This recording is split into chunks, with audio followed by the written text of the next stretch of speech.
the seagulls follow the shore, it's because they think sardines will be thrown into the sea. Thank you. And as we say now in my country, they brought the bus and they left the bus in front of the goal. And the guy's talking absolute nonsense. Never heard so much rubbish in my life. Normal men. What do you mean, normal men? We're just innocent men. I'm telling you, don't back down, double down. Don't back down, double down.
Hello, can you hear me? There he is. It is. It's no work. I don't think it's working. I hate moving house. Yay! That's what I meant to say. It's not working at my end, man. How we all doing? You can coming through nice and clear, mate. Emma? Slightly lower than normal, but we can still hear you, and that's the most important thing. Steve-o, mate, you might need to carry this. Between you and the sirens. I can't hear myself, man. This is horrible. Don't sweat it, brother. Stressing, man. I hate this. I hate moving house. Moving house is one of the worst things. Everything feels different, ladies and gentlemen. It's all different. It's shite, man. Do not worry. The bus is good. Is it? We can hear you. Let's hear what can these people think. Used to talk then. Used to talk. Let's talk about Celtic, 112 million projected turnover. I think I've said enough on it, Steve-o. You know where I'm going to go with it. Let's talk about it. But you know where I'm going to take it, because it's going to be insult to injury if we do the same with Champions League next year. It'll be insult to injury again. I'm not having it again next year. I know we got the plaudits. We didn't get any points. This time around, £112 million turnover. We're speculating it. There's going to be no hiding away. And Jane Hans is going to let us hide away from that either. I don't think so. No. Well, before we kick off, guys, let's just, in case you're wondering, this is the Sunday Sesh. It is Bhoycie and his new gaff. Technical difficulties. The bus had not broke down, but the technical gremlins had kicked in. We were here and we're going as always. Sunday Sesh, Liam, the bold Bhoycie, myself, Steve-o, Matt, thank you for your patience. Thank you for joining in. If you haven't already, take the 2 seconds, flip over, like, subscribe, and you'll guarantee you'll get the next bus pulling up. But before we do that, let's do all that good stuff, because there's a few bits of housekeeping that we normally get out of the way. First, get your body over to piesports.com. official Bhoycie Bus sponsor. And when you check out, fire in Bus 1888 at the end for a tasty 12.5% off your order. I've been filling my big coupon full of the pies since that came in, and they are delicious. Steve-O approved and approved by everybody else. As I said before, like, subscribe, share the video, helps us get a wee bit of traction because we want to grow the bus, we want to get more people on board. That's the housekeeping done. Let's crack on. As Bhoycie says, £112 million projected income for Celtic. What are we going to do with it? We're all financial experts. Everybody knows how we should be spending it. Players, infrastructure, wages, yada, yada, yada. So let's just crack on. Liam, we'll come to you straight away. What are you thinking, big man? That's a lot of money to burn your hole in a pocket, isn't it? I mean, where I'd like to see it, I mean, selfishly, I'd like to see them spend some of that money on their Celtic TV product. You know? Yep. That's one of them. I find that when you're watching that from here, the product's terrible. The stuff that they do in-house as far as a studio, it's just like everything about it looks just low rent. So, you know, I'd like to see them start some of that. I mean, so many times, like, even it's been better lately, but like cup games, things like that, when you're watching them over here, and you're up at 4 a.m, right? You're watching a Celtic Rangers game, and then after it just cuts away completely. Sometimes you don't get the interviews. I'd love for them to stay on the park and interview some of the players and give the Celtic fans a chance to sort of like continue on with your day and continue on, and you know, and just like keep that good vibe going rather than cutting away to, you know, that just usually goes to something else and just a blank screen. Yeah. So that's some of the money I'd like to see. So that's like, you know, the non-player stuff. And I think there's also a number of other stuff that we can probably come up with, both yourself and the viewers as well. It's like, where can we spend that money on? Can all spend it, can't we? Well, player-wise, I think that's where I'd like to see them make the biggest move. I'd love to see them go for a really good goalie as well that can play with his feet. Some of them talking about Barcast then. I know. I mean, that's what we were told. Who knows? Maybe he might come back into the team, but I don't know. Well, if he's that good with his feet, right? So, the thing is, Celtic TV would be one, and then I don't know. Let's talk about players. So I'll throw the first one out there. I think we need a good goalie. I think we need an adequate replacement for Joe Hart, because I think he's just going to get. He's going to go down, and with Ange, it's all about getting better. So I can't see Joe Hart improving much more than he already is right now. I think he's comfortable with the ball at his feet, but he's still no go at that. That killer instinct I think that we're looking for. What do you think, listen, I think you're right. If we just touch on that first point, we're talking about a presentation. You know, we've all been, certainly you're abroad, we've all been on holiday, or we've all tuned into Celtic TV, and you get that wee half an hour kickoff, if you want to even call it that, at the start, and it's awfully low rent. But you know, the biggest example is that's when we had the dreaded COVID season, and we all had our virtual season ticket, and what a letdown it was with added value. I still don't know what that added value is because it went missing in the post. But no, I think, you know, there's no reason why we can't be looking at streamlining that and making it a better presentation, giving a better account of ourselves, particularly when you look at the foreign markets that we're now trying to tap into. I see that we're even going as far as looking at academies for kids in Japan and the likes. So if we want to get ourselves out there and present, then we should be investing in that infrastructure. You know, with the COVID season and we get the virtual season pass, that was supposedly we had taken on the people that were behind BT Sports, but it resembled nothing like it. You know, fair play to Simon Donnelly and that, but I don't want to go to Jerry and Simon sitting in a wee box studio talking nonsense or getting a pre-record of something that we've seen. You know, a wee pre-record at half an hour video. Proper presentation, proper analysis, and make it look the part. I think there's no reason why.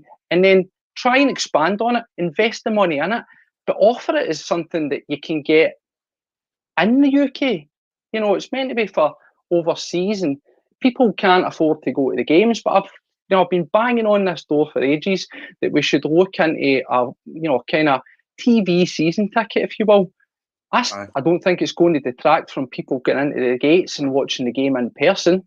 It's just some folk can't do that. You know what I mean? So, definitely that's one. But undoubtedly, as you say, is we need to start looking at the squad. We spoke about 50 million. Well, we've just eclipsed that. 112 million. I mean, actually take those numbers in. And that's before we even hit the end of the season. There could be more prize money coming in. Champions League. There might even be one or two guys going out the door. So, why not? Let's get ourselves buying quality players. Let's tool up for the Champions League and actually try to make a fist of it. I'm not expecting us to go there and finish first or second in a group and smash everybody aside. But let's get something tangible. Let's get good quality players. We've got a good solid foundation there. And I think it only needs fine tweaks here and there. Certainly the goalie. Let's start for there. But pick somebody or look at somebody that's proven. They always talk about the optics on the buses. We know Barkas appeared to tick all those boxes. Internationalist, Champions League experience, Europa League experience, and who knows what happened there. But would you give up on him? Would you have him back and give him pre-season games? Or do you think it's too far gone? Do you think that 5 million investment's out there? Well, I don't know. We've seen players that have been loaned out and come back. You don't really see it too much with goalies. I mean, we had Connor Hazard. He won a championship with Helsinki, right? Yeah. I mean, so did we let him go, or is he still with us? No, he was one of the casualties. He's one of the ones that we've got various guys that we've let go out there. So we're really thinning the herd on guys that were in and around the squad. There's still a lot of guys that might come back that have been out on loan, but fairly sure that he is one that we definitely let go. Did you see enough in him when he was at us? I know he's been on and he's pushed on, but did you think he had that in him? Did you think he was able to make the step up? I thought he was good. I thought he was going to be good when he came in, and I thought that was a good response for us, is throwing 5 million right away at a goalkeeper. It didn't work at all. We all know that, and and will he come back and do it? I don't know. I think confidence got shot with our crowd and our expectations, and also the whole COVID and that. And as much as we're giving a lot of other people a pass, we don't seem to give Barkas much of a pass for the whole thing that happened with COVID and that. It'd be nice to see him back after training, but no, I think elsewhere. I can see him going Japanese or Korean for goalkeepers as well. I mean, I was watching South Korea yesterday. Their goalkeeper so bad, Aye. But you could definitely play with them. What's that? I said there is some talent out there. I didn't think whenever I was watching the World Cup, I thought that the Japanese goalkeeper gave a fairly decent account of himself. Aye. I think one of the things I always noticed about playing football here in North America, and I used to play in tournaments all the other place, like when I lived in Toronto, we go to the States all the time, New York, Virginia, Maryland, all that for like youth tournaments and things like that. I went sometimes as a coach and stuff, and I was always amazed at how good Canadian and American goalkeepers were. I thought they had the right sort of athleticism and structure, and a lot of them had played, just like Fraser Foster played rugby. A lot of these boys had played American football and stuff as well, and going into goal for them wasn't a hard transition at all. I mean, you had more American and Canadian goalkeepers making their mark in the EPL and stuff well before any forward playing player. I'm looking at guys like Brad Friedel and stuff like that. There was a few in the English Premier League that were all quite good goalkeepers. Tim Howard being another one. So, I'm hoping they're looking over here for a goalie, because goalies here certainly fit Ange's mould. They're big, they're athletic, they know how to use their hands, but more importantly, they know how to use their feet as well. Yeah, I mean, that's the thing. So a goalkeeper, what do you think Ange's got? We talk about this, are they good with his feet? We pass it over the back and all that. But do you think that's going to be a major thing that he definitely 100% wants? Do you think he's wanting a goalkeeper that is particularly handy with his feet, more so than, the slightly scary things that we've seen for Barkas? Do you think he's wanting a guy that can ping a proper pass, comfortably take it in with players tight? Or do you think he's looking more at do your job first and foremost, be a shot stopper? Where do you think the balance is for Johnny's goalie? Total football, I think it has to be both. I think that has to be what we're committed to, and that's what we're training towards, is to be, as equally a goalkeeper, to be equally as adept with his feet as he is with his hands. And I think we've got the right structure in the training. I mean, I'm hoping maybe Joe Hart goes into the coaching as part of that, as being a goalie that's had to sort of retrain himself, and come under the bench for him to revitalise his career again. So I think, it might be next, Joe Hart might be the first Ange player. Excuse me. Ange cough. Oh, struggling with a cold all week. No, listen, I think you're right.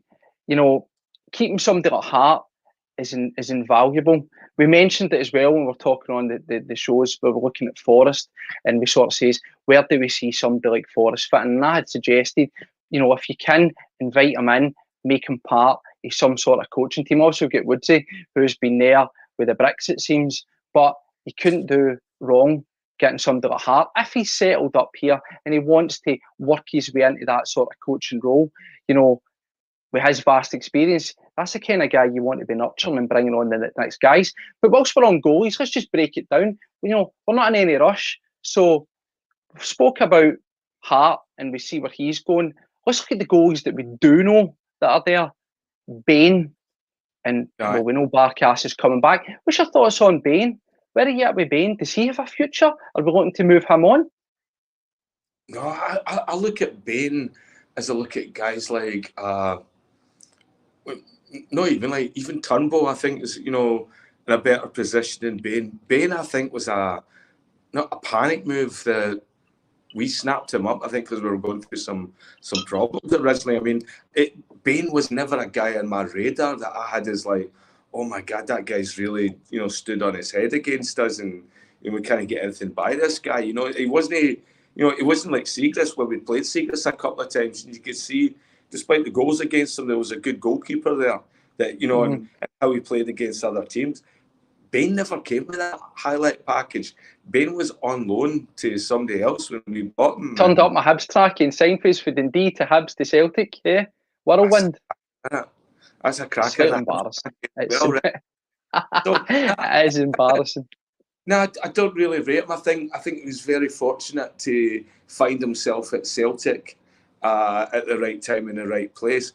I was so surprised that Brendan Rodgers practically dropped Craig Gordon to play Scott Bain, because I thought he was better from the back. But I remember the one time I've seen Bain playing for Ange, and I don't know how much more it's been than one, but there wasn't that game. And I think when we were playing Real Betis, when there was no points in that game, and I remember seeing, I think it was that game I saw Bain, and he looked worse than Joe Hart running about with the ball. He like just terrible. Yeah, I guess we've got any comments on the day, Steve? Because there isn't. But listen, I can see the comments are coming through, and I'm mindful of that. So as we're talking away, guys, what are your thoughts on it? We've spoke briefly about Barkas. I can see a few folk, Brown Warriors saying we can't write off 5 million. Would we be writing that off? Are we likely to get any value on him? I certainly think I was led to believe the team he's out at. Utrecht have basically distanced themselves, says we can't do that kind of money. So if he's going to get moved on, what kind of money do you think we could expect for him? What's the thoughts out there? Are we going to get any of that money back? Is that just going to be nominal fee, move him on? And then we spoke as well. What about Seagrass? Where does he fit? He seems to have gone AWOL. Last time I saw him, he was on holiday with his family. An injury? What's the deal there? I thought he was dating some model out of Paris.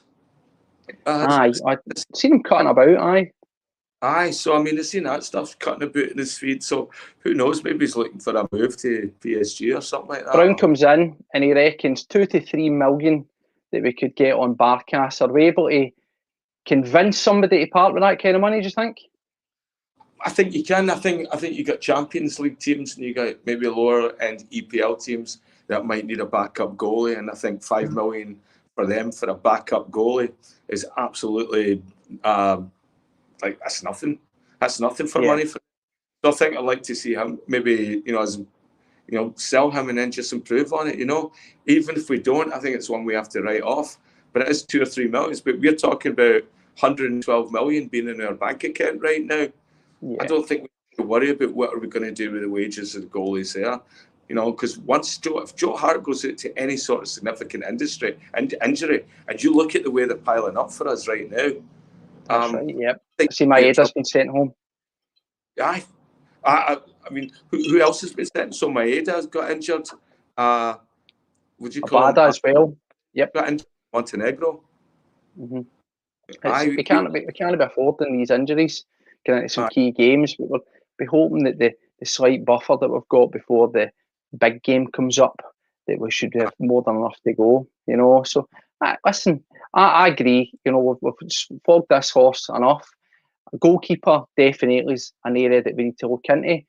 Whether they spend the money or not, I don't know so much. I had a theory and I'll run it by you. I don't know what you guys think about it. I always say is that I think Celtic should be looking at the goalkeeping situation and treating it almost like a running bill. Now, what I mean with that is everybody wants to have the best, distance that they can get out of a player, maybe even get a sell on.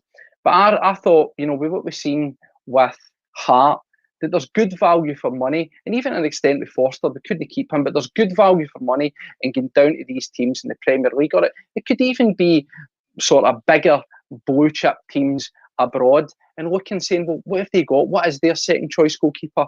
What is their third choice keeper? Because more often than not, it's somebody with great experience or pedigree, particularly down in England, and they're just sitting there wanting to collect a wage. So I'm pretty sure we could get another Joe Hart with that level of experience, where you're paying a nominal fee for vast experience at a top level. And goalkeepers aren't like players, but they don't need that amount of time to get up to speed, really, in terms of fitness. So I would be inclined to get down, see what's in that sort of second to third choice with experience and seasoned, bring them up and look at it as being, 2 seasons. If you get a third season, great. And then just, rinse and refresh, just keep going over that. Because we've done it with the Barcast thing where we thought 5 million. A goalkeeper's a position that if you want top quality and they're a first teamer, it's going to cost you money. So how many of those risks are they likely to take? So that's why I would go down that route. Personally, I don't know if you think, would you prescribe to that kind of idea, or do you think that's a wee bit too desperate, or setting your bar low, shall we say? No, I don't think it is at all. I think we need to be, as long as we've got this money as well, we just got to be smart with it too. I mean, that could even be like maybe a loan or something. If we've got somebody that's almost there. I know we've got a couple of boys that are biting at the door trying to get into the game, but I don't know enough about what we have to sort of like mention or name any of them. I know we had the English boy that was, I think he's out in loan somewhere right now, and he's pretty close to becoming, what is that, is England under 21 international or something? I'm not going to even attempt to pronounce his name, but yeah, the boy from Tottenham. Yeah, I believe he's out. An interesting prospect, the word was that we had big hopes on him as a long-term thing, a long-term sort of successor. Don't want to speak ill of the guy. Anytime I've seen him in action, to be convinced is putting it nicely, but he is young. He's one where you can actually say he's young. How many times do we say that about guys? And they're 23, 24, which is young, but in football terms it isn't. But no, listen, goalkeeper, tick, get that straight off there. So if we're building a team for an assault on the Champions League, when we say an assault, as if we're going to go there and put everybody to the sword. But if we're wanting to make a fist at it, if we're wanting to go out there and give ourselves a good account, what do you think, numbers-wise and positions? What are you thinking? Spend this money. Right away, left back. I need, me personally, I'd love to see an improvement on Greg Taylor. I think if we go into the Champions League with Greg Taylor at left back, it's Bernabei not the increase that we need in quality. No, but I mean, could you get Tierney back? That's just take him. Crazy thinking. Do you get Tierney on loan for a season? Not going to cut it. Greg Taylor, Greg Taylor, I think he's brilliant. I think he's improved so much. Such a great improved player. But he's still a Greg Taylor player. You know, I think we need... I'd love to see somebody a lot better at that position. And when I mean better, I'm looking at people with more athleticism. I'm looking for somebody that can also compete in the air at that side of the park. Greg Taylor's very, you know, aerodynamically challenged. He can't jump for a ball. You know, he lacks speed as well. So I'd like to see somebody with more speed back there. Basically, I'd like to see a mirror image of what we got of Alistair Johnson playing on the other side. And I don't think we have that yet. I think you got Alistair's like 100% players, and I see Taylor's with 80% there. Still good enough to do a job in the SPFL or SPL, but I don't think he's nearly, not just ready enough. I just don't think he's good enough for Europe. You know, I would agree. I would definitely agree. I think he's a player. I think when you're with a team like Celtic, you need to have balance. Not everybody can be a superstar, you know, and folk don't like to hear it, but you need players that are capable and confident at the domestic level. We need that interspersed with a couple of extra wee touches of quality. And I think since Tierney's moved on, the left-back situation has been something that's in a state of flux. We've been a wee bit better off over in the right-hand side in recent times. But, you know, you said the name, Tierney. Would he come back? Do you want him back with fans? How would they take that? Do you think it would all be singing and dancing, or do you think it would be, oh, it's a step back? What's your thoughts? Yeah, I think definitely it'd be a step forward for us. I mean, I'd love to see him come back to us. I don't think he left. I mean, I don't like the way he left, you know, either. I thought, you know, when I see a Celtic player, it's like, you know, born supporting Celtic and all that, and then leaving for a big money move and all that. It sounds good, but there's part of me that says, well, okay, so then why do you expect Callum McGregor to stay? You know, he came out the same academy, but Tierney go for the money. Well, I'm sure Callum McGregor's been offered money. Anyway, I think it'd be good for Tierney to get back here and look less like a mercenary. You know, if he did come back and reduced his wages, or he did whatever he had to come back in that team. And I know it's modern day football, but I'm sure somewhere with Tierney right now, when he's sitting on the bench and he's thinking, he's seeing or hearing from his pals all the great things that happen for Celtic, that he doesn't somewhere think, I wish I was there right now. And that might be just really even thinking that, because, you know, I'm not a professional football player, but I'm also a human being.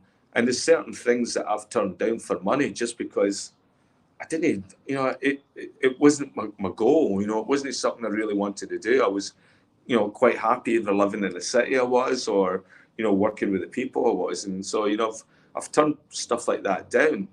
You know, I think Tierney as well, if he really is one, he has a chance for him to pull on the hoops again, you know, in full stadiums and have that support back. I mean, it must be killing him, you know, sitting in his giant London mansion, his nice car. Surrounded by all his money, hey? Must be a terrible life. But if he comes back, is he coming back? Obviously, you want him to stay fit. Is he coming back and is he finishing up his time here? Or do you get another 2 good seasons out of him and then, you know, and comes that wee last hurrah bid? What did he do with that? I think we could only get him in loan. I don't think there's any way we could push it out and actually buy him. You know, it'd be what, your 112 million gone right there.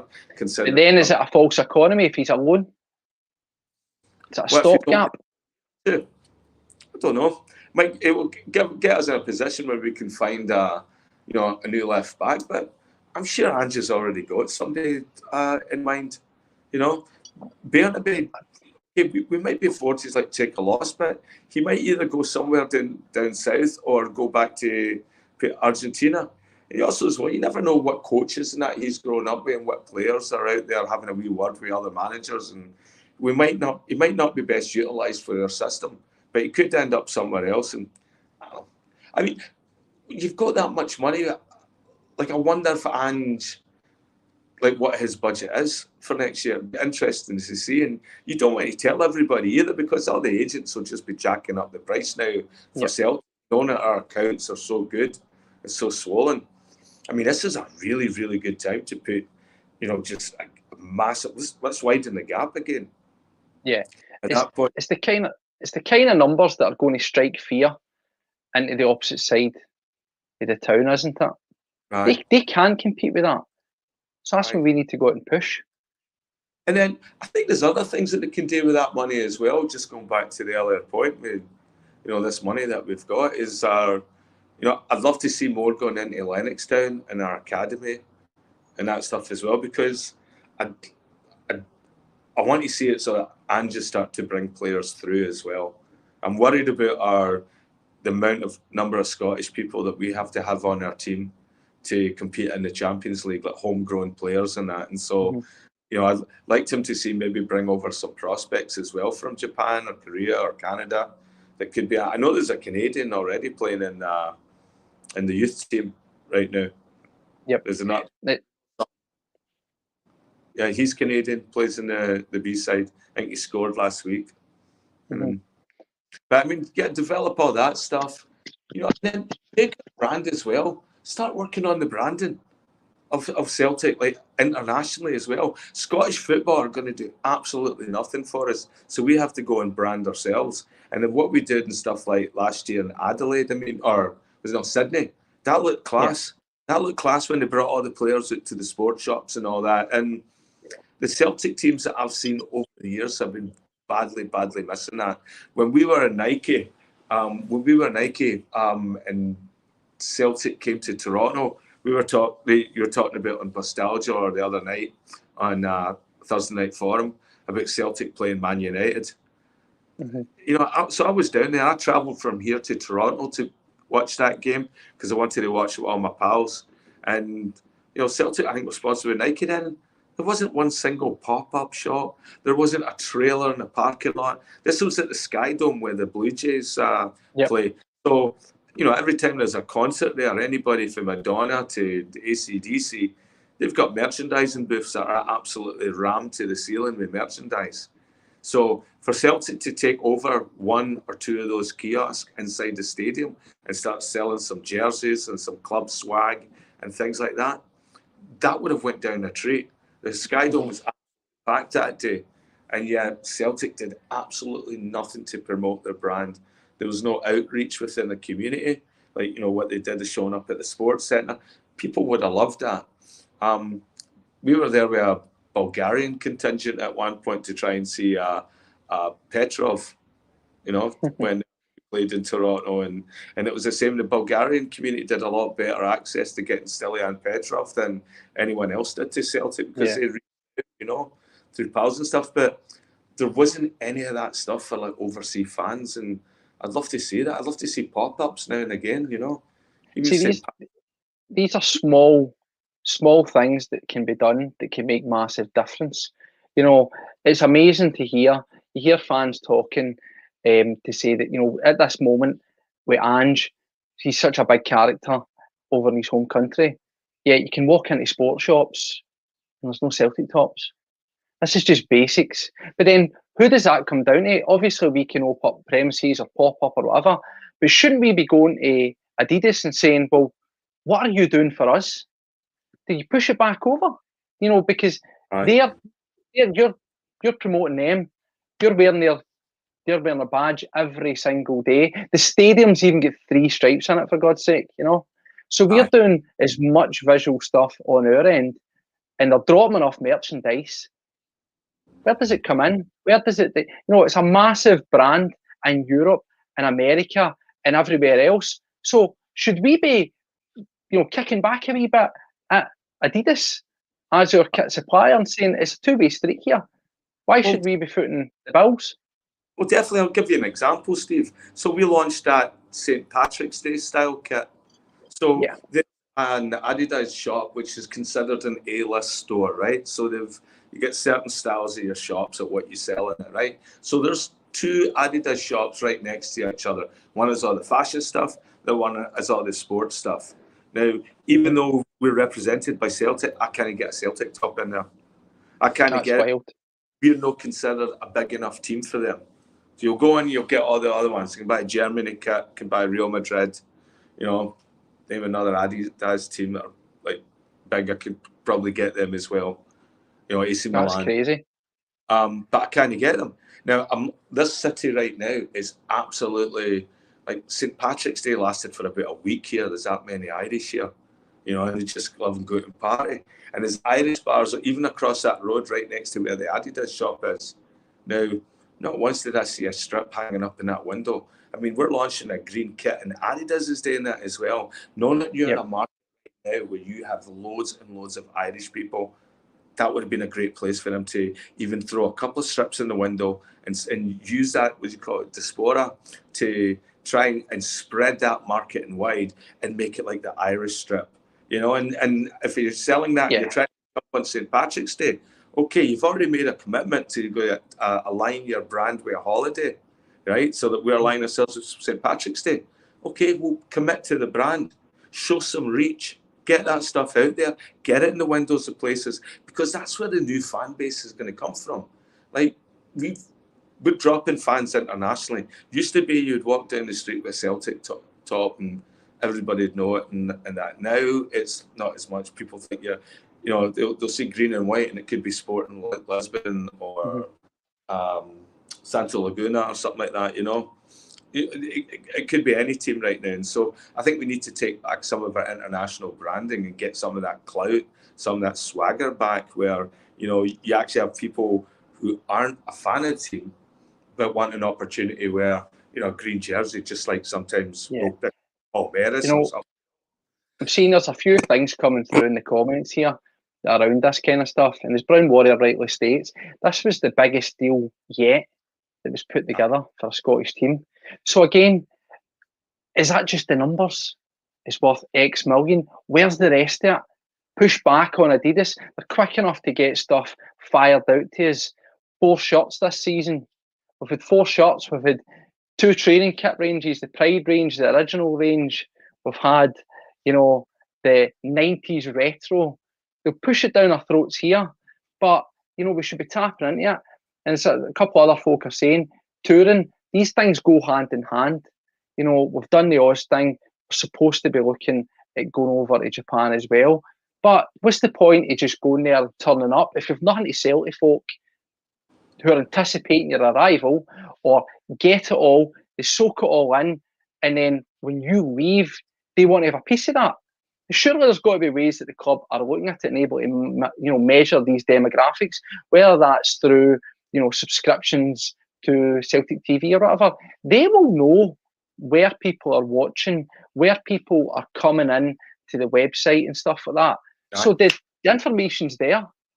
It's just about pushing on, you know, and these things as well. We're going off down a wee rabbit hole here, I'm noticing, because we're talking about 112 million in it. These things are just going to add on to the top of it. So let's just bring it back in. We're still spending this money. What are we going to do? A lot of calls in the comments for a striker. So I want to come to that because it's one that keeps on popping up. A striker, a striker, a striker. Do you think that we actually do have another striker idea up our sleeve, and it owes a project, if you will? Do you think Ange has gone in for one more? Aye. Well, there's that rumour of the Greek boy that's playing in Greece right now. So that popped back up this week. I heard it in one of my feeds and read it. There's a Greek striker. I don't know if he's with PAOK or Panathinaikos, but there's a boy turned up down there that Ange had originally tried to get, and he wanted to stay just to finish the season in Greece. We tried to get him at the window, and yeah, so we could see him coming in. Is it Ionides or something like that? Is his name? I'm not even going to make a fool of myself trying to pronounce. Get a cheek to say that. There we go. Monty's firing one in there. Yes, Monty. I'm not even going to try and say that, mate. But it's pretty much what Liam made a stab at there. There we are. That's it. It took us long enough to learn Giacomakis, didn't it? Leonidas. Well, you're away with it. Cliff will be able to help me with that one. Aye. No, I think a striker is... I think, you know, we've been crying out for 3 quality strikers into last season as well, and we all thought that was going to happen. But it's about having the options, isn't it? Do you think the O thing is that completely dead in the water? I know is that agent talk or whatever, where there was the swirling rumours that he was now ready to move on. Do you think that ship sailed? Will we look at somebody again, or do you think it's you come now or you don't come at all? It depends what that conversation between him and Ange was. If he's left, and if it was if Ange is part of that decision making process, he could show up and it would just look like it was all done behind closed doors and nice and organised and all tied up, just the way I've come to like the way Ange handles his business. Yeah. If he's the one that's tried to make the decision, then no, there's no way Ange is going to go back in the door for him again.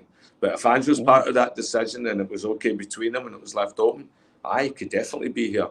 But no, the other way around, because it's somebody I managed to catch up with a Blether this morning, and they were talking about that as well too. That if players are too mouthy with their agents and they're all about their contracts and stuff like that, Ange just wants them talking about football. He wants players that just only want to live and breathe football. Just like he's looking for Spartans. When they had all the other warriors lined up in 300, what do you do? I'm a potter. I'm this. Spartans, what I do? I'm here to fight. I think Ange wants players that want to just come here, live, breathe football. Know about their media profiles. Know about their own personal branding. No, their branding has been part of an Ange Postecoglou team, and that's enough identity, I think, for anybody, because he gives players a football identity. And I think that's one of the differences we have.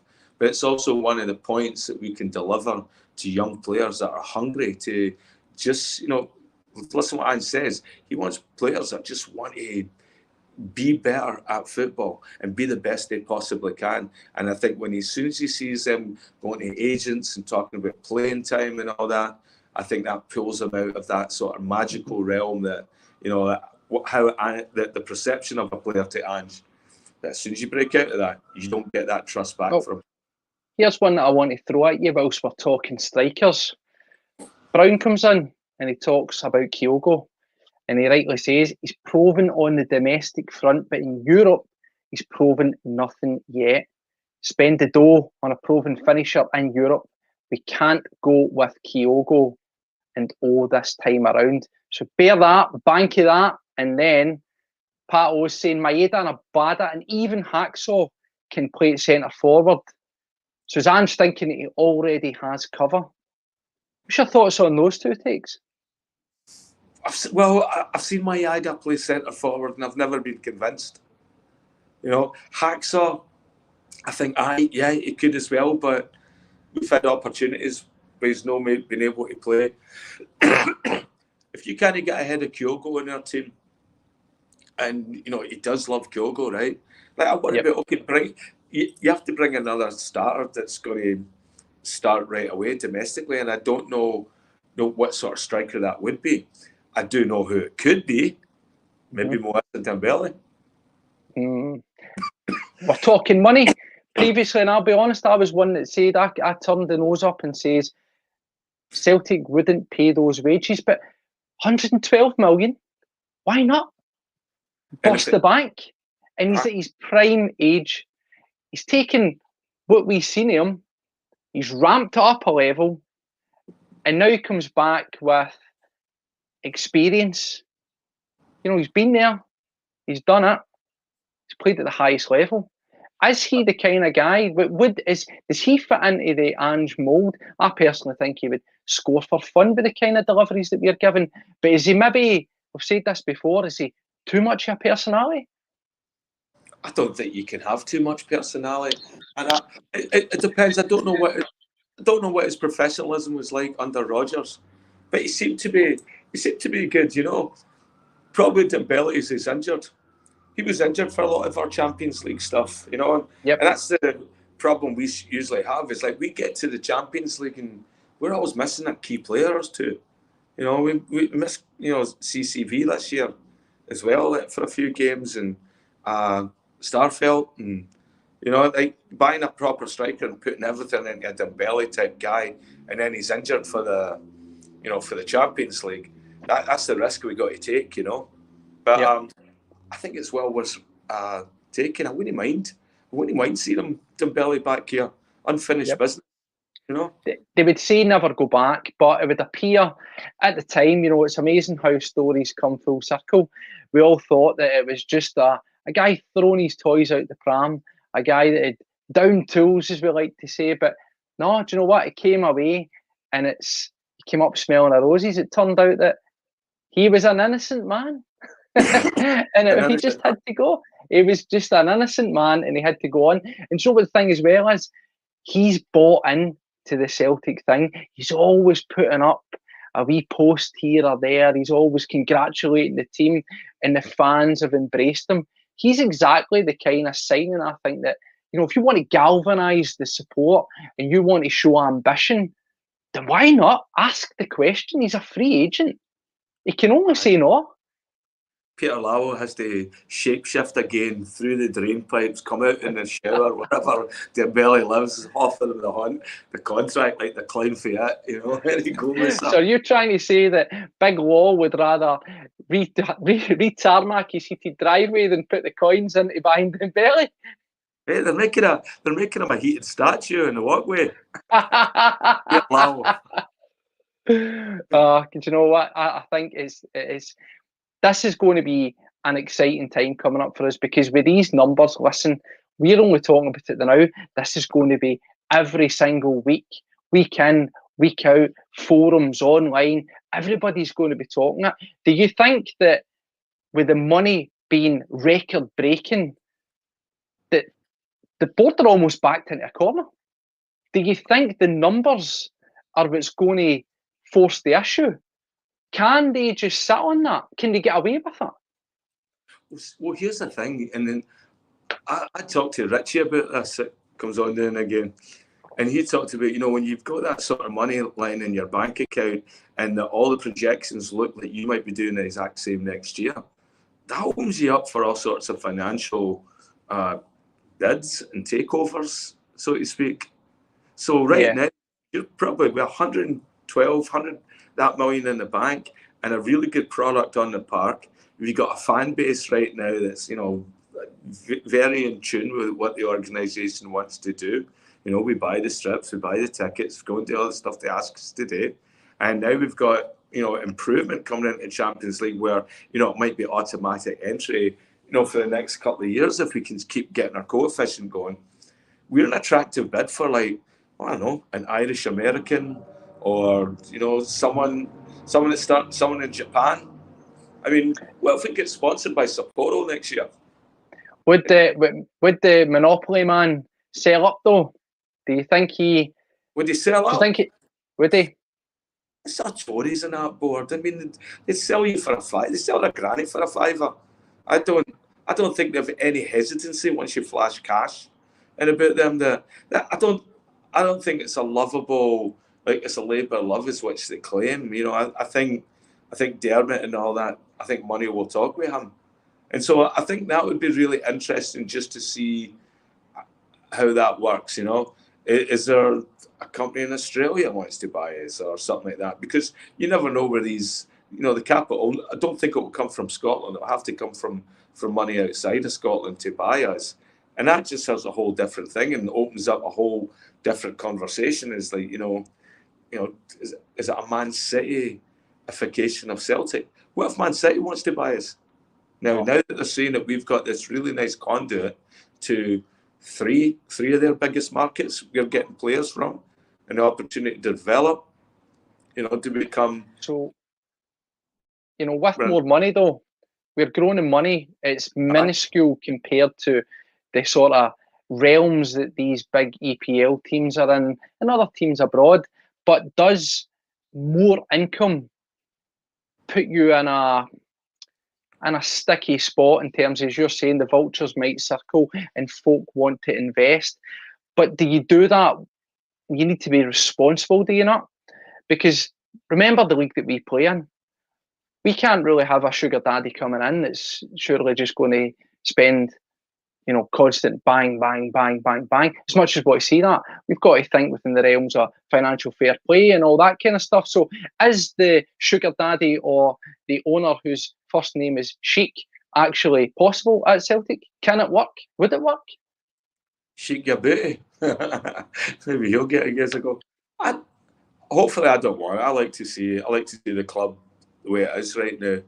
If somebody did come in to take us over, you know, I think, my God, we'll do some due diligence on whoever that is, and I think we'll pull out every skeleton and every sort of reason of, you know, whether this person mirrors our values or it's something that we're dead against. And I hope that we would protest if it was a direction we didn't want. You know, like Arab Sheik coming in with, you know, all sorts of horrendous human rights records or something. I hope we be good enough as support to stand up and say no. But all right, American businessman coming in with Irish roots or something like that wants to buy us. I mean, I don't know. Snoop Dogg's in Scotland. Was in Scotland. I thought he was. Oh, spare the thought. As much as folk would like it, it would be box office, but it would be as mad as a box of frogs. That's the only box it would be in my books. But nah, listen. You know, we're talking about these guys. I think selling up is not going to happen. I can't see it. I don't think. You know, Mustachio Man. He's a billionaire. He doesn't need to sell it. It's a plaything for him, and he likes to say, "I'm a Celtic supporter," and you know, I essentially own Celtic. So I think it's an ego thing there. I don't think he's going to sell up. And as we say, if it was the likes of one of these foreign sheiks or whatever, as we've seen going down sort of Newcastle route and things like that, they're looking at ridiculous players. We can't do that. We need to wind it back in. We need to get in the realms of reality. I think the structure that we've got, albeit it's a bit mouldy upstairs, I think it's the best suited to our current predicament. We just need to start spending that money. And as I say, and I'll come back to it, are they now forced into a corner? Can you get away with going out and spending 10 million during the summer when that's the kind of money sitting about? I don't think so. Yeah, they've got to be very, very transparent with what they're doing with it. So as you talked earlier about that magical season ticket you had where you didn't get to go to any of the games, you know, and then they give you some added value. I mean, some sort of reparations for that COVID season to a lot of the fans that went out there in Scotland to go and watch every one of the games, people in Ireland that have season tickets. You know, if there's $112 million in the bank, let's take $1 million out of that, or maybe do something nice for all these supporters that travelled. You know, give something back to the supporters. It might be good to idea to do something graceful for a change, rather than saying, "Oh, we'll sit on this. We'll sit on this in your best interest," right? So, what can you give back to the fans with that money? Well, for starters, hire me to come and do your Christmas commercial next year, because the last one was absolutely naff. And I read the slate and all that, and say, "Oh, that's a well-paid director that shot that spot," you know. So put some money more into your communications. That might be part of it, you know. Just up file my CV, mate. What's that? You're a likeable guy. I'll put a good word in for you. Liam's brand new. Steve-O. But listen, with the money, we've spoken about money. I don't want to continually ask the question, but we need to, how much we spend, and let's just go balls out the bath. How much realistically are we going to spend in the summer? Nah. So what do you think we'll spend, and what do you think's acceptable? I'll give you two options. What do you think we'll spend, and what do you think we should spend? There's two different things. I could see us spending 20 mil. Right? So if we're spending 20 mil in the summer, I'm done. What will that get you? I can get me a right back, a left back, or get me a goalie, and maybe a striker. You know, going by the sort of wages we pay, right? So that's looking at the sense of, like, if Jota and CCV say, like, that's our, like, 6 million what we want to spend in a really, really good, prove themselves really well. There's no reason why 20 million could not be spent like that on 3 players. You know, that still leaves you, what, 80 million left over. And we're seeing 2 seconds. We're seeing some lofty numbers coming in here. 25. Hoops boys, 30 million he's wanting out. 15 says Ricey boy 89. We're all in that pocket, mate. You know, does it throw off the player structure as far as the wages and all that goes?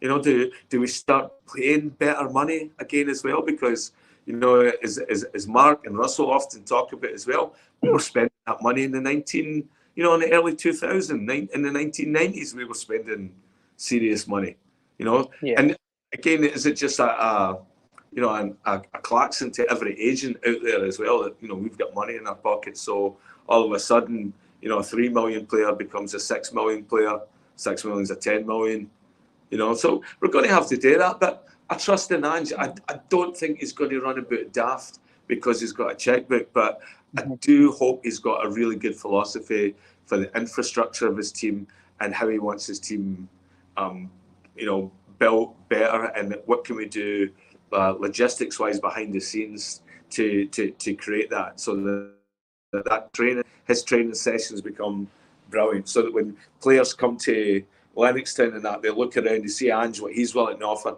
but they see like a really great training complex as well that they'll be comfortable and should be able to thrive and above all flourish within those environments, you know.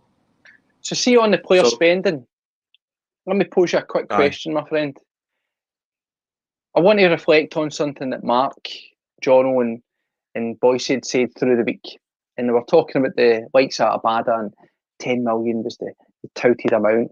And Mark went on and says that he didn't believe that, you know, the days of us going 20 million and that on the reg selling players was probably not going to happen. And a lot of that was to do with, you know, where we were in the league and all that. Goes without saying. But some of the guys that we'd sold on for the higher price tags had done it over a sustained period of time. Good performances domestically, good performances in Europe. Do you think if we're spending more on players, that it goes hand in hand, that if they do all right, that increases because it shows that you're more serious, you've spent more on those players on the front end, the outlay, so your expected amount should be more lofty? Do you think, is that something that we can work on that will help the player trading model? By investing more, you'll get more further down the line? I think you'll see it if you're investing in Champions League type players. It's what you're investing in. If you're investing in potential, that's one thing. If you're investing in experience, that's another. And I think what we can do now is, like, we're looking for, if Ange feels there's a leadership issue in the park, which I don't think there is, but, you know, it might be getting another person in there that's more vocal or more leadership. If it's about getting people to score goals, well, if you look at our Champions League output, Kyogo was great, but he couldn't pull the trigger. He couldn't get himself aligned with the ball enough in the box that he could convert those into goals. And those chances that he were taking, you don't get them often in Champions League. They'll come 3 or 4 times to him in a Scottish League game. He'll have the same opportunity. But a Champions League, it comes once, and I think that's what he needs to invest in. Is we need to invest in a poacher, somebody that's just absolutely ruthless, that will take one chance a game and bury it. You know, I'm talking like, you know, Didier Drogba type or something. You know, I know he's retired, but, you know. Mate, here's one that's coming in. Profile. There's one that's coming in. Brown, he's banging on that Moussa Dembele. He makes a point. He says, we sell Abada for 10 million. That'll pay some wages for him. Aye. 2 years. Aye. Is that the kind of trade-off that we should be doing? I definitely think so. Why not? Why not? We're a big club, and he knows the city, which is really important. You know. Yep. Does he knows the city? That's a bit Neil Lennon, that one, mate. He knows the city. He knows the league. Nah, I think Brown's on to something. As I said, I was sceptical at first when the name came around. But listen, he's been sitting there. There's been certainly no movement as far as I'm concerned. And I keep repeating it. What a return that would be. We've spoke about shirt sales. We've spoke about hype. Can you imagine that? Aye. I mean, you think we'll end up seeing, just to not change the subject, Steve, but just sort of like lead us into the next wee bit of the sesh here. You ever see Dembele playing in a Celtic Legends game? Listen, let's talk. That's it. Listen, let's finish up and talk about the Celtic Legends game, because Legends. Oh, I mean, is Cy Ferry a Celtic legend? Open goal legend. Well, he's there for them. He's there because of the online presence, isn't he? Let's have a look. Did you watch the game first and foremost? Did you watch it? I watched bits of it. I found it really hard to watch. And it was like, but it's funny. It's like when you're watching a Celtic team playing, it's not the Celtic now, and I'm looking at where the ball's moving. Everybody's far slower and all that. It's like me trying to play Xbox against my kids, you know. It just looked off. You know, I watched some of the game yesterday. I got about a good 40 minutes of it, and then this is rubbish. Just watch something else. You know? Do you know what? Let's have a little laugh here, right? So the question is, we've been asked this before, haven't we? We've been asked this before. What constitutes a Celtic legend? What gives you the right to be given that name? And certainly turn up and wear the hoops and play it, charity game or otherwise. What is a Celtic legend? And how many of them in that squad would you say were? I mean, is it Lee Naylor? Was it Ross? Yeah. I'll give it to you here. Right, I'll give it to you here. I'm going to ask. I just want to quickly run through them. One answer: right. Yes or no. Legend: yes or no. Shay Given. Yes. Arthur Boric. Oh, definitely. Ramon Vega. Nah. O'Day. Who? Darren O'Day. No. Glenn Livens. Is he a legend? No. Oh, that jersey, he used to V-neck. We've already touched on Ross Wallace and Simon Ferry in the bin. Where's my bin? Where's the Dunghammer? Let's give them it. Joe Ledley. We spoke about him. On Friday on the Bustalgia. Welsh Dragon, that's more a myth than a legend. Trevor Sinclair, he's in there because he's just a big Celtic fan. I'll give him a pass. Stilian Petrov, another man you spoke about earlier on. Legend. In my house, absolute legend. In Celtic terms? Aye. We spoke about Naylor, there's a laugh. Lustig. Who? Lustig? Definitely. Yes. Harold Bratback? No. Even though he scored the goal, he's famous. He's famous for doing one thing for Celtic, and that was like scoring a goal at stop to 10. So the legend status, but it does give status. I'll not get through many more. I won't get through many more. I think Paul Lambert, for me, absolutely hits the bracket. Tom Boyd's undeniable. And then we'll get a couple of daft ones like Robbie Keane and Massimo Donati. But nah, it was a tough watch. It wasn't there was nothing legendary about it. It was very much like, do you ever remember we used to get the Legends indoor soccer? Aye. And you'd get guys like Carol Muggleton pulling up. Total nonsense. It's shades of that. It's amazing who keeps their fitness and who drops really quick. You know, I'm old enough to have played with guys that have come out of playing pro and then came back out to play like over 40s and stuff like that. And you're always amazed at, my God, you know, as soon as fitness straps out of some people's game, their game goes to, you know, and it's like, wait a minute, that guy played for who? You know, like, I know. Big teams for me, but like guys that not have played like in the lower leagues and all that, and they played for who?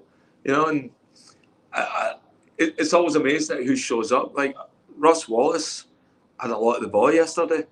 You know, he had like one of the better players in the thing, and it's like in a Legends game, you know. It's, you know, how can you not get? Let's just throw. How can you not get Henrik Larsson or Chris Sutton to turn up and do a wee run out in a game like that? It's baffling.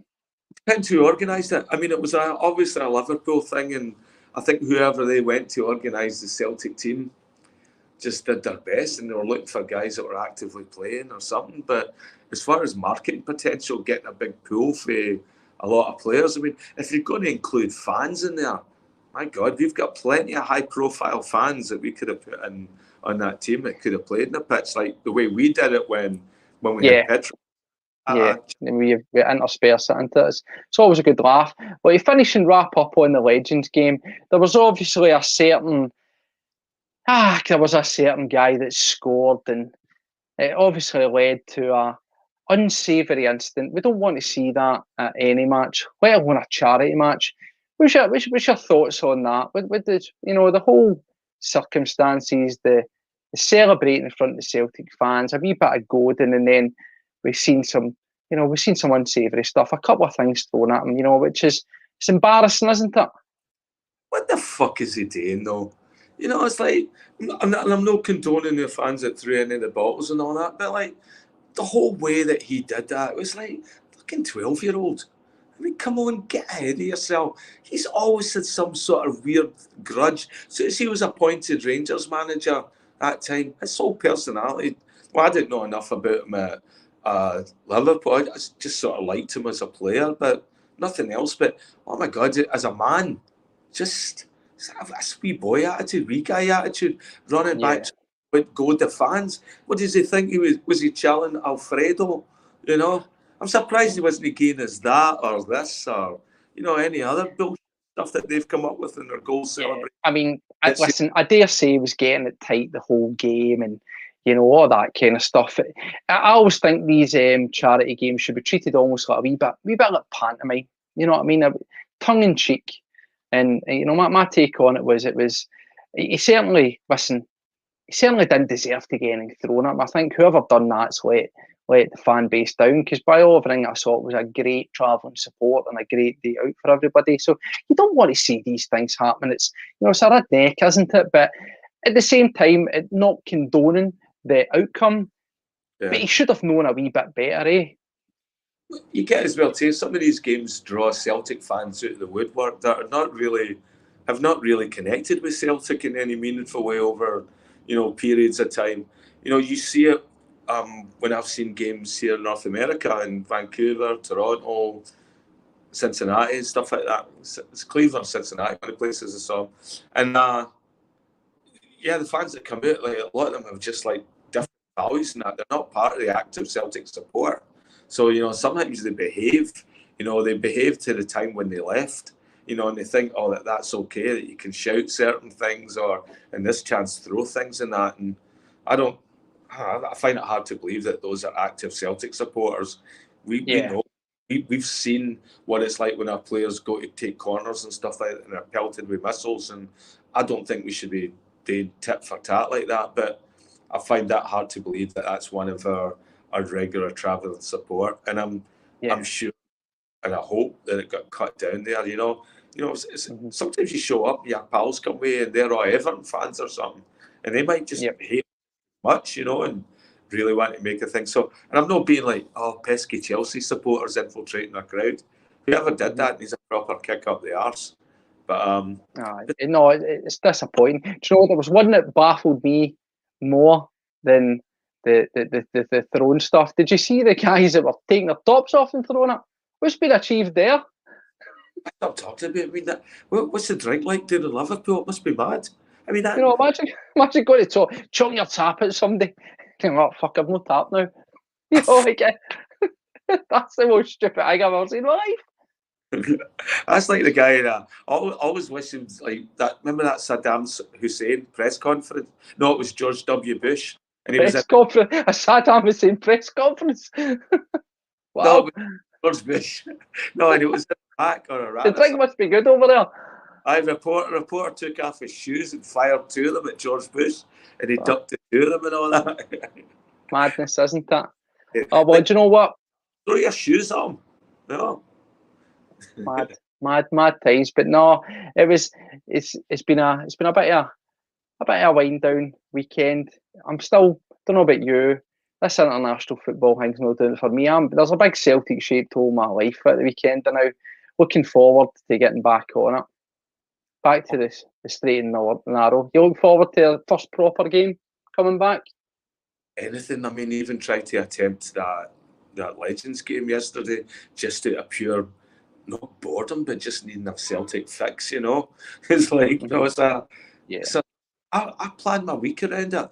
I really do. And, you know, because it's at such different times over here, you know, it's like, you know, I'm planning my weekend where I have to get up at, you know, 3:30 in the morning to go and watch a game, you know, and so I enjoy that, but I really miss it. The international break, I've watched some of the highlights of some of the games, but I'm not the type to sit through and watch a full international game.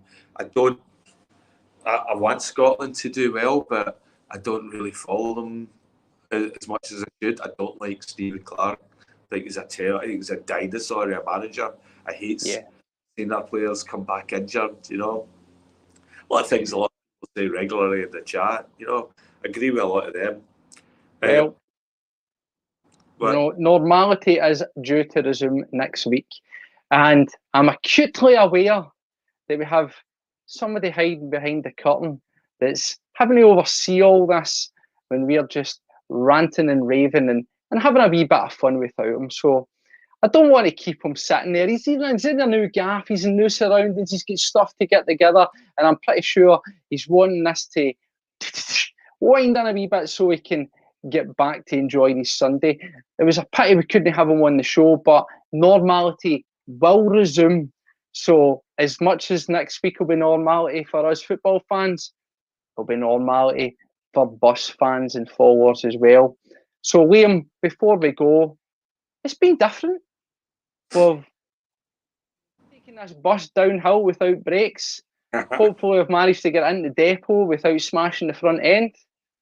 So I've enjoyed having a chat with you, mate. And we'll maybe do this again sometime. Eh? I felt like we've stolen a motor. It's good. It's been a joyride. Hopefully all of you that have been watching it have enjoyed the ride as well. It's we've been flying with the seat of our pants a wee bit. But you know what? That's what the bus is all about. And that's what makes the bus special. We don't take ourselves too seriously here. So we'll see you all again next week, guys. Hopefully there will be a Monday club, but I'm not going to guarantee it. It could turn into a Sunday club. So see you all later. Remember, like, share, subscribe, follow the bus, and we'll see you back next week. Liam, cheers, brother. See you on the other side, Stevie. Yourself too. I mean, you've all that stuff at the start. You know, they won't be playing Tina Turner on the coach on the way home, will they? Some of his comments about me deliberately trying to cause controversy. Well, I work in the media now, and you've got someone sitting there next to you who's an embarrassment to the media profession. He's an apologist. He's a charlatan. He's a Rangers puppet. He's a cheerleader. That's what he is.